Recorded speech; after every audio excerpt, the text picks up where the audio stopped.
சூடான சாதம், கத்திரிக்காய் முருங்கைக்காய் சாம்பார், உருளைக்கிழங்கு ஃப்ரை, கேரட் பீன்ஸ் பொரியல், ரசம். வாங்க இன்றைக்கி பௌர்ணமி ஸ்பெஷல் சாப்பிட்லாம். 100 கிராம் துவரம்பருப்பை எடுத்துட்டு நல்லா கழுவிட்டு 3 கிளாஸ் தண்ணி ஊற்றிட்டு மஞ்சள் தூள், சீரகம், பெருங்காயம், பூண்டு தட்டி போட்டுக்கலாம். இதை ஒரு 5 விசில் வர வரைக்கும் வேக விட்டுக்கலாம். கொஞ்சம் நல்லெண்ணெய் சேர்த்துனிங்கன்னா சீக்கிரமாக வெந்துடும். பருப்பை ரொம்ப குழவாக நல்லாயிருக்கும். ட்ரை பண்ணி பாருங்கள்.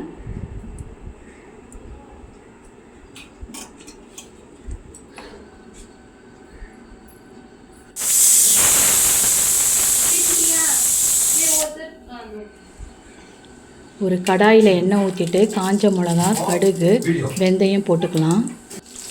அது பொரிஞ்ச உடனே சின்ன வெங்காயம், பச்சை மிளகா, கருவேப்பிலை போட்டுக்கலாம். நல்லா வதக்கிட்ட பிறகு 2 தக்காளி கட் பண்ணி போட்டுக்கலாம். தக்காளி நல்லா வதங்கிட்ட பிறகு நம்ம கத்திரிக்காய் முருங்கைக்காய் சாம்பார் தான் போட போகிறோம். 2 ஸ்பூன் மிளகாத்தூள், சால்ட்டும் சேர்த்துக்கலாம்.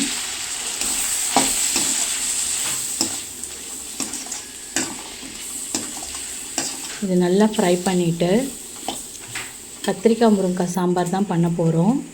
கத்திரிக்காவை முதல்ல போட்டு ஃப்ரை பண்ணிக்கலாம். அதுக்கப்புறம் 2 முருங்கைக்காவையும் போட்டு ஃப்ரை பண்ணிவிட்டு காய் மூழ்கிற அளவுக்கு தண்ணி ஊற்றிக்கலாம்.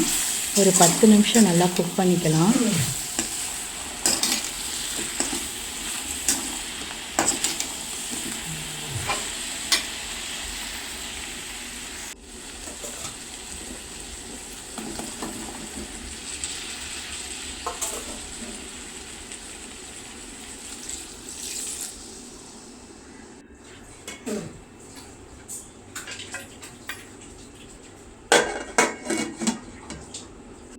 சாம்பார் ரெடி ஆயிடுச்சு.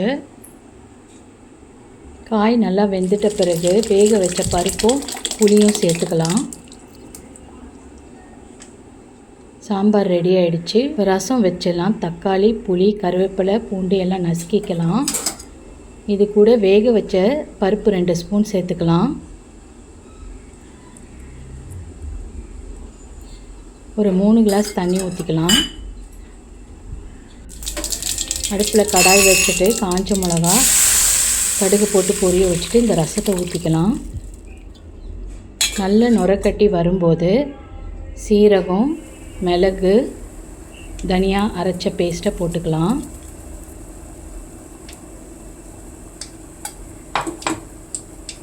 ரசம் ரொம்ப கொதிக்கக்கூடாது.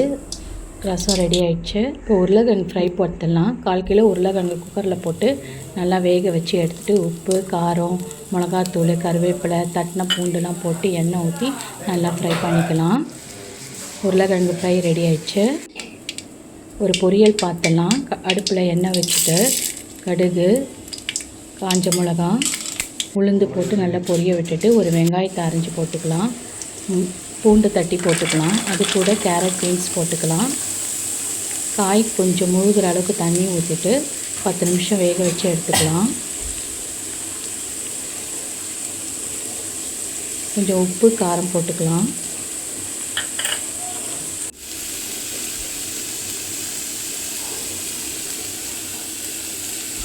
வேக வச்ச சிறுபருப்பையும் போட்டுக்கலாம். பொரியல் ரெடி ஆயிடுச்சு. இப்போ தேங்காவையும் நம்ம போட்டுக்கலாம். அவ்வளோதான், சூப்பராக ரெடி ஆயிடுச்சு.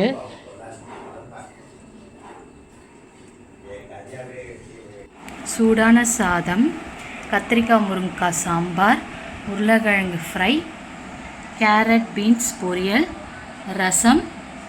வாங்க இன்றைக்கி பௌர்ணமி ஸ்பெஷல் சாப்பிட்லாம்.